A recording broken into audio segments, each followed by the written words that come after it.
Welcome to the 272nd episode of the Reading and Writing Podcast.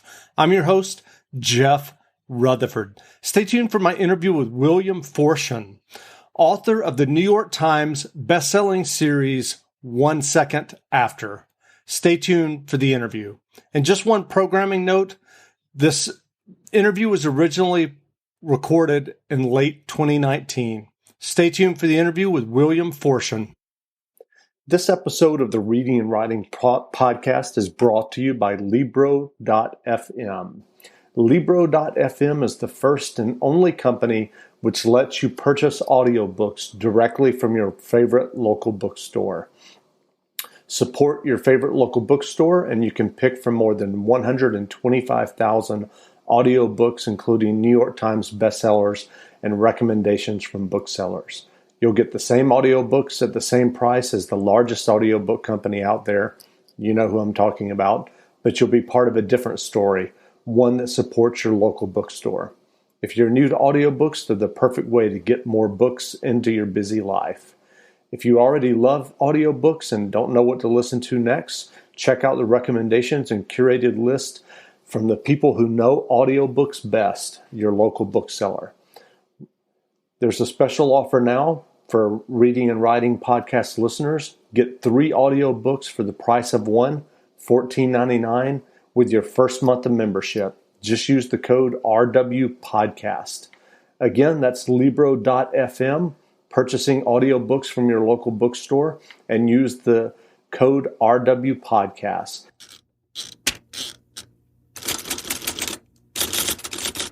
Welcome back to the Reading and Writing Podcast. My guest today is New York Times bestselling author William Forstchen, author of the new thriller novel 48 Hours.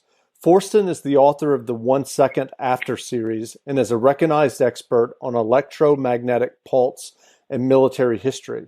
In addition, he wrote a popular fantasy series, the Lost Regiment novels in the 1980s and 90s. William, welcome to the podcast.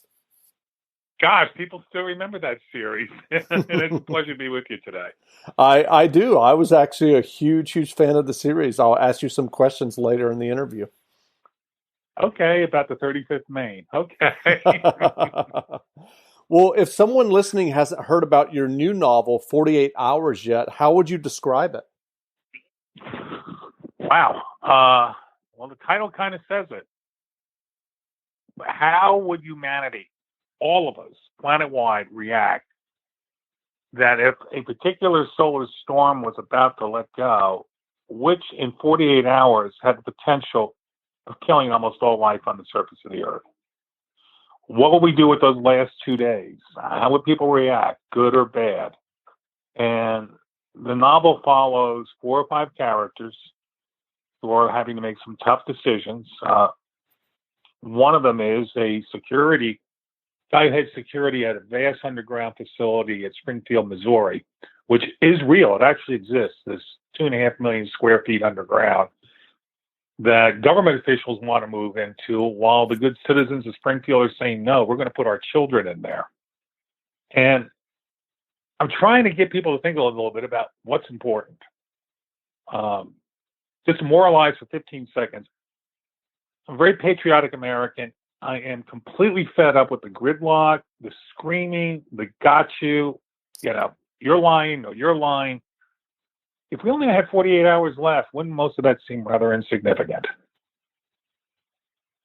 So that's briefly what the book is about. Great. 48 hours left to go. What would you do? And so I think that kind of leads into the next question, probably. I'm sure you probably thought about it when you were writing the novel. How do you think you would react? What would you do in those 48 hours? Yeah. My daughter's up in Urbana. I would definitely want to be with my daughter, my family. And people might do some strange things. I fly antique airplanes. I have a World War II recon bird. I think I'd take it up one last time.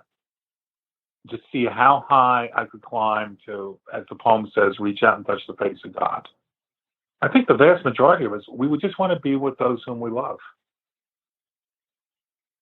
And so, with this solar storm, can you tell us a little bit more about the science behind that, and Sure. what's the possibility of something like that happening next week or next year?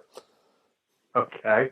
The book actually started off after writing 3 books on the issue of EMP. And my publisher initially was talking with me about a book on CME, which stands for coronal mass ejection. And you're going to get a bunch of acronyms here in about a minute. I spent about a year trying to put a book together, and it just kept circling back on itself. It's like, okay, yeah, what CME will do is identical to an EMP. We get hit by a major solar storm, it will blow out the power grid, maybe of the entire world. Now, my first series, the EMP books, was about what happened afterwards, how one community tries to survive. So initially I'm writing a book, it's 2 days before, and I kept coming up with the same conclusion. Some people will do good, some people will run in circles, scream, and shout. And then while researching this, one day I came across a reference to CPE, coronal proton eruption. Rather rare event, but when it happens, if it lets go and in a particular circumstance hits Earth, it turns into what's called an ELE, extinction level event. Most life on the planet would be wiped out. What's the probability? Well, some people argue that we might have been hit by a partial CPE about 14,000 years ago because of a mass extinction that happened then in North America. We all know about the cycle of mass extinctions, and the general thesis now is we get clobbered by an asteroid every 30 or 40 million years. Statistically, a CPE, a higher probability. So what are the odds? They're slim. But if it happens, it's a game ender.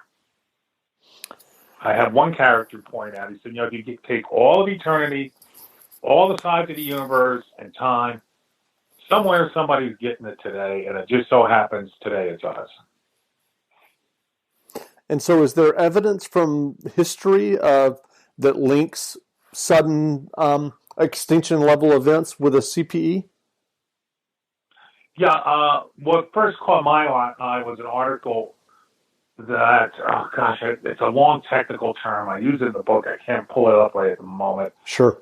That around 14,000 years ago, there was suddenly a very significant die-off of species in North America. The generally accepted thesis is that it was humans coming into the area, overhunting them. And it was proposed that, well, if it was a CPE, you could almost have the same thing happen. Also, interesting, Chinese historical records, when it comes to astronomy, are pretty darn good. And in the year 775 AD, there's a description of a sudden, intense brightening of the sun that lasted for several hours, which could very well have been a CPE erupting, because the intensity of light that will be generated can go up almost a full magnitude for several minutes. It travels at close to the speed of light, and if erupted in about 10 minutes, 11 minutes, it would hit the planet. What protects us is the magnetosphere, God's blanket around the planet. Well, what would happen if the CME, I know I'm throwing a lot of acronyms around, CME peels back the magnetosphere, and then within 48 hours, CPE erupts? We're at a game ender. That's the easy explanation. Okay. I'm going to the scientific mathematical one, and I'll put you to sleep in 5 minutes. Gotcha. Well, I know that you mentioned earlier about your earlier novels where the power grid goes out and it's looking at the aftermath of that and how people survive. And I know that you've previously urged the federal government to harden our electrical grid against an EMP attack. Can you explain a little bit what is hardening, and have you seen any progress? Regarding progress, no. It's been gridlocked for 10 years. 3 bills, newly titled Protect Our Grid, have gone through the House, and McCloskey in Alaska has locked them up in committee. A new bill, I believe, just went up onto the floor last week. Hardening the grid, really, what happens with an EMP, electromagnetic pulse? Somebody wants to take us out, detonate a nuclear weapon about 250 miles above the center of the United States, or an ideal scenario 3, East Coast, West Coast, Central United States. It sets up an electrostatic pulse that goes through the atmosphere about the speed of light, building in intensity. Why? Because actually the Earth is a giant magnet, and this electromagnetic pulse is being pulled down towards the planet's surface. We have hundreds of millions of miles of wires crisscrossing our country now. Those wires pick up the pulse. It becomes an electrical overload and shorts the grid out. In other words, it's like you just bought a brand new television, you've plugged it in, and a lightning bolt hits next to your house and it's gone. Mm-hmm. Hardening the grid involves better circuit breaking systems at closer intervals that can react very quickly to the initial pulse, which is known as an E1. Right now, most circuit breakers cannot do that. Second, there's something called, yet another acronym, SCADAs, which are just computerized switches, highly, highly vulnerable. We need to upgrade our power system, better circuit breaking, SCADAs, and then very crucial, stockpiling of crucial equipment. Those huge transformers that occasionally you see being hauled along the highway with wide load signs on them, you have to order those about 2 years in advance. And it costs us several $1 million, and usually it's China. America only manufactures 15% of its power grid in replacement parts. All the rest is now made overseas.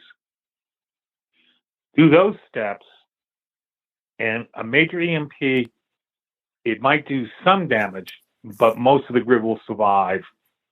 And if most of the grid survives, the country or whatever that did this to us, well, hasn't succeeded. Right now, we just have a nice big kick me sign hanging on our back. I'm not worried about China, Russia, because you got mutual assured destruction. But players like North Korea, Iran, even ISIS could do it. North Korea has the capacity right now to do it, which I find very disturbing. Right. So I mentioned at the beginning of the interview that you wrote The Lost Regiment, a fantasy action-adventure series in the 1980s and 90s. How did you transition from that genre to writing thriller novels? I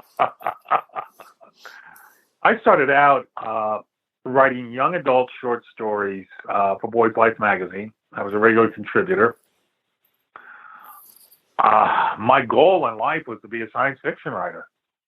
And I started writing science fiction late 70s, early 80s.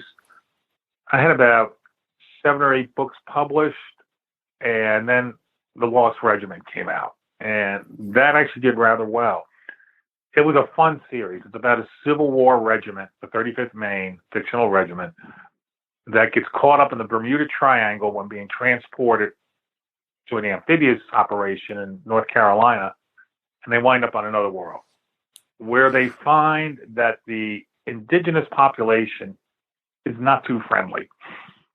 And across the books, that book and the ones that follow, it's how does this regiment build a technology that it can replicate 19th century weaponry to arm other humans on the planet so that they can stand against the indigenous, known as the Tugars, which I kind of modeled as 8-foot Mongols. How did I do the transition? I was in grad school. And at the time, I was writing some of these. Then met Newt Gingrich, formed a good friendship there. We agreed to start doing some novels together. And graduate school as well, I think, turned me more serious. And I did my dissertation.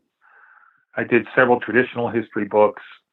And then in 2004, Newt showed me the evidence regarding EMP and suggested I write a book to get the information out there.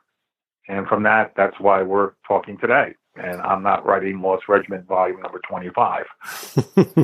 Have you considered going back and writing any more Lost Regiment novels? Yeah, my agent keeps pushing me on it.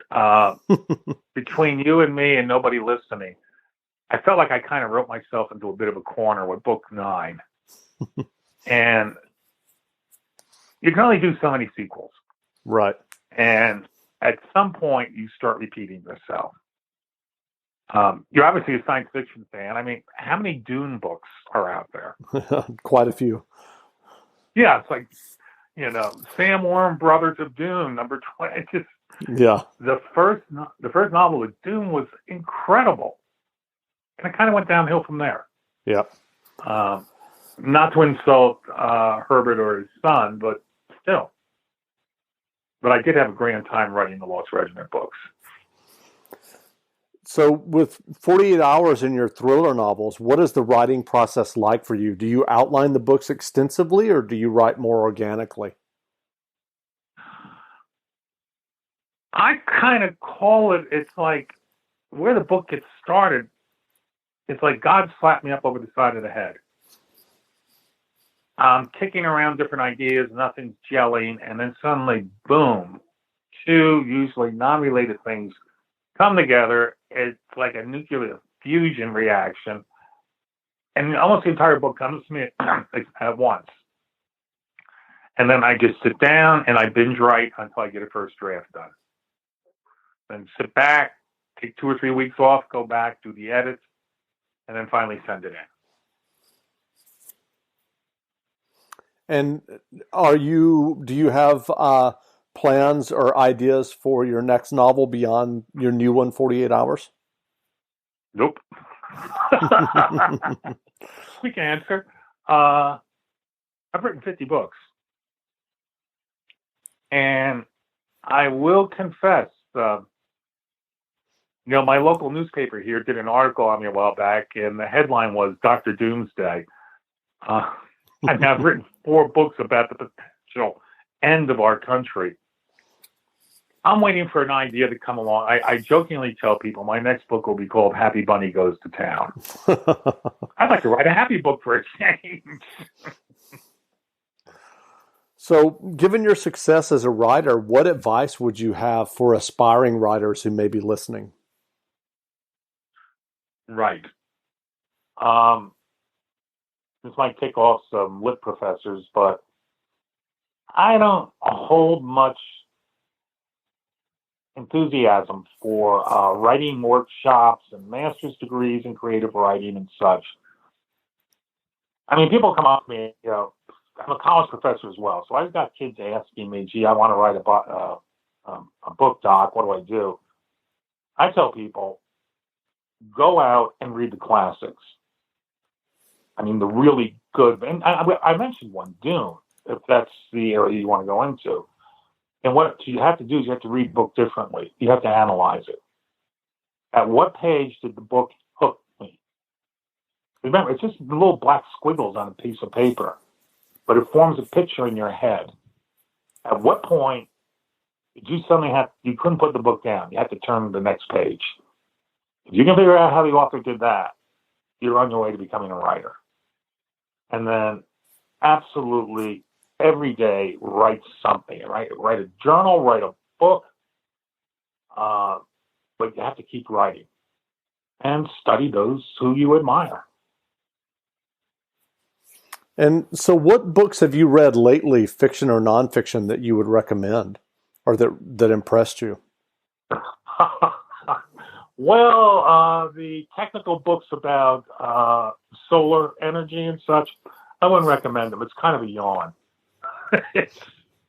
I had to do a lot of research on how that works. And with most books, I do a lot of research. Right. Let's go back to Lost Regiment. One of the things that made the series great for me was, and people liked it, I'm at Purdue University, where technology is a big thing at Purdue, and they had all the original Scientific Americans published all the way back to the early 1850s. I spent endless hours in the library reading Scientific Americans from 1860, 61, 62, and getting ideas for the type of technology I was going to write into the book. So I read that, I don't read current science fiction, and I don't read current thrillers, because I'm actually a little afraid of, one, either crossing into other people's territory, or I've seen this happen before where people have unconsciously plagiarized something. Sure. I just came across an example last week, and I was like, whoa, wait a minute, I think I just read this. And I went back and checked around, and sure enough, it was almost an entire page. Now, did the newer author do it deliberately? No.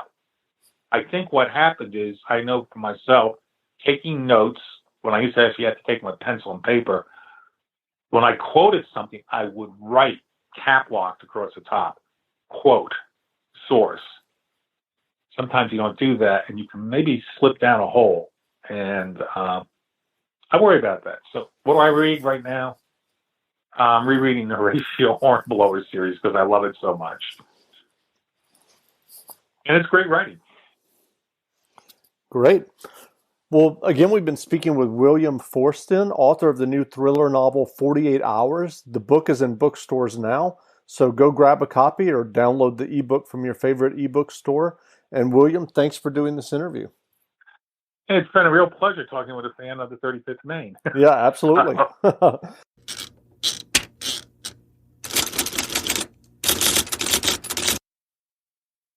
For the ones who get going when the going gets tough, and the ones who know we're tougher together.